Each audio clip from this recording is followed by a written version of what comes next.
the thumbnail of the video and the title is presented like this. Is Caitlin Clark the greatest of all time in college basketball? Clearly using Caitlin Clark's name to drive it, knowing that Caitlin Clark is the biggest needle mover. Not only is Caitlin Clark not even really on their list, she got removed from the list. Do you believe Larry Bird is an all-time great college player? Yes. Okay, well, he didn't win it, though. Question. They do leave Caitlin Clark out for the simple reason of not having a championship ring. What about getting Iowa to the championship in back-to-back years? Is that not impressive? ESPN has once again disrespected Caitlin Clark while pushing their biased narratives.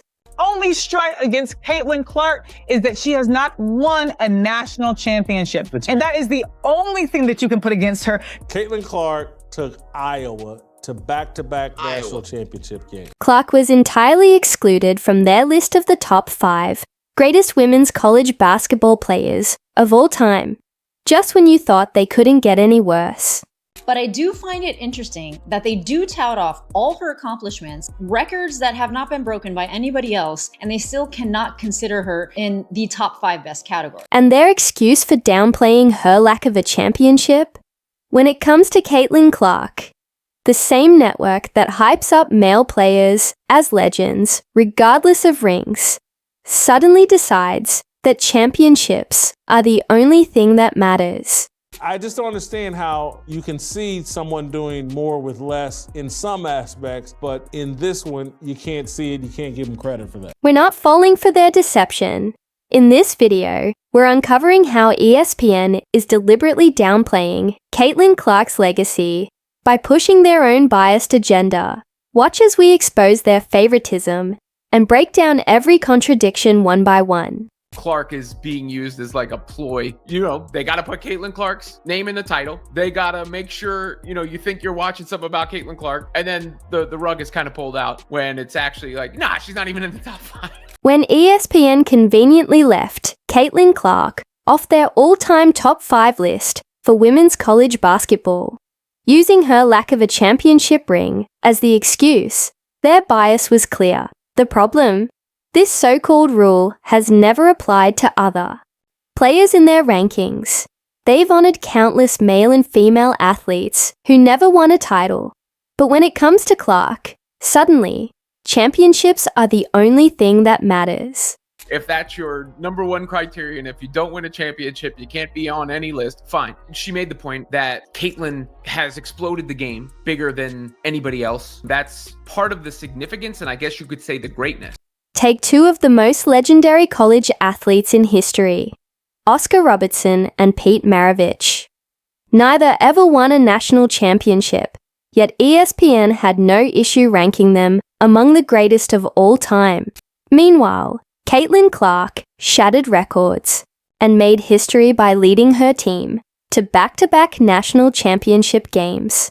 But somehow, that's not enough. For somebody who went to a team like Iowa, who did not have championship experience, who did not have stars around her, and it is undeniable that there is one player that brought Iowa to the championship that raised everybody else up around her, and their name is Caitlin Clark. The hypocrisy is undeniable. If winning championships was the ultimate requirement, then how did the great Larry Bird, another college basketball legend without a title, rank so highly on their lists? The truth is, ESPN is holding Caitlin Clark to an entirely different standard. Ranking players based on having a ring, a bit of an unfair way just to rank a player's potential. ESPN misled viewers into thinking Caitlin Clark would be honored among the greats, only to completely exclude her from the list during the discussion. This wasn't just a debate. It was a deliberate move to exploit her popularity while downplaying her legacy. They have no problem using Clark's name and success to drive viewership. But when it comes to giving her the respect she deserves, they suddenly shift the criteria. Even their own analysts admitted on air that leaving Clark off felt wrong, acknowledging that she has already dominated women's basketball. Here's the thing. Love Caitlin. Love how she's transcended the game. I'm not going to go away from that. But in the open, we said, what makes a top 5 player? Winning. The only strike against Caitlin Clark is that she has not won a national championship. And that is the only thing that you can put against her, because the way she has dominated the record books when she was at Iowa was something you cannot duplicate. She's a 3-time NCAA scoring leader and assist leader, a true point guard for the people, 3-time All-American, 2-time Naismith Player of the Year, 2-time AP Player of the Year, all-time leading scorer. She broke the records of Kelsey Plum and Sabrina. Like, literally, there is nobody who has been such a front-facing name. It's a direct reflection of her skill set, but how can you be a top 5 player if you have not won a title? It's a great point, which is why I agree with you. ESPN is blatantly moving the goalposts to downplay Caitlin Clark's greatness, refusing to give her the credit she deserves, despite her undeniable impact on women's basketball. Rather than acknowledging the truth, they continue pushing a flawed argument that conveniently overlooks how other legendary players without championships have been celebrated. Whenever anybody says, oh, she didn't win a championship, how do they respond back when you say, who else was on her team? What about getting Iowa to the championship in back-to-back years? Is that not impressive? When someone says, oh, she didn't win a championship, how do they respond when you ask, who were her teammates? Or, does leading Iowa to back-to-back championship games not count as impressive? If championships were the sole measure of greatness, why do individual awards exist? Basketball is a team sport. No single player can win a title on their own.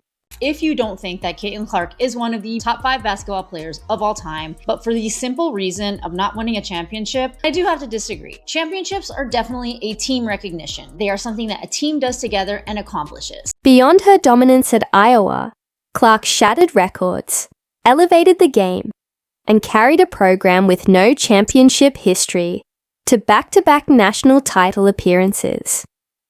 That achievement alone should secure her a top 5 spot, if not the very top. But since ESPN conveniently ignored her unmatched individual stats, let's break down the numbers they don't want you to see. Breanna Stewart, who's on this list, played at UConn with a bunch of other pros, a bunch of other WNBA players. Being a part of a stacked team at UConn or South Carolina and winning a national championship, is that more impressive than sticking with your little home school, not surrounded by great talent, and carrying them all the way to the brink of championships? What's more impressive? Caitlin Clark isn't just one of the greatest players of all time. She's a dominant playmaker who consistently led in assists, elevating the performance of everyone around her. She wasn't just a scorer, she made her entire team better. And let's not forget, she holds the all-time scoring record in both men's and women's college basketball. A feat that speaks for itself. Better. Breanna Stewart won a lot of championships, no question. Did she squad up with a bunch of future WNBA players? Obviously. Caitlin Clark's achievements speak for themselves. 2 AP Player of the Year awards, 3 All-American honors, 2 Naismith Player of the Year awards, and 2 Wooden Awards. In nearly every category that defines an all-time great, she stands at the top. But let's compare this to the players ESPN ranked ahead of her. While they were undoubtedly great in their own right, did any of them revolutionize the game the way Clark has? It's kind of silly when you actually analytically and logically approach it. For a second, it falls apart. Because who from those other lists could you put on the Iowa teams and they get the back-to-back championship? Her records remain untouched, but her impact goes far beyond the numbers. Her offensive skill set is unparalleled, redefining what's possible in the game. There have always been the dominant teams. There is UConn, there is South Carolina. I think that the fact that Caitlin Clark started on a team that did not have mind-blowing talent existing and brought that team to a championship really says something about you as a player. And when you are ranking players, you are ranking them as an individual unit rather than a team. Unlike players like Breanna Stewart, Cheryl Miller, and Maya Moore, who played alongside rosters stacked with All-Americans and future WNBA stars, Clark achieved more with far less. This is one of ESPN's biggest oversights. Clark's advantage wasn't in having an elite supporting cast. It was in elevating an entire program. Iowa was never a powerhouse. She didn't step into a championship-ready team. She built one.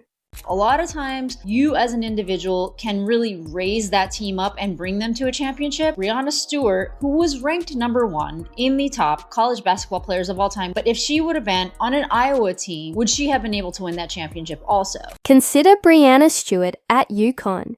She played alongside multiple elite players, benefited from Hall of Fame coaching, and was part of a powerhouse dynasty where winning championships was the standard.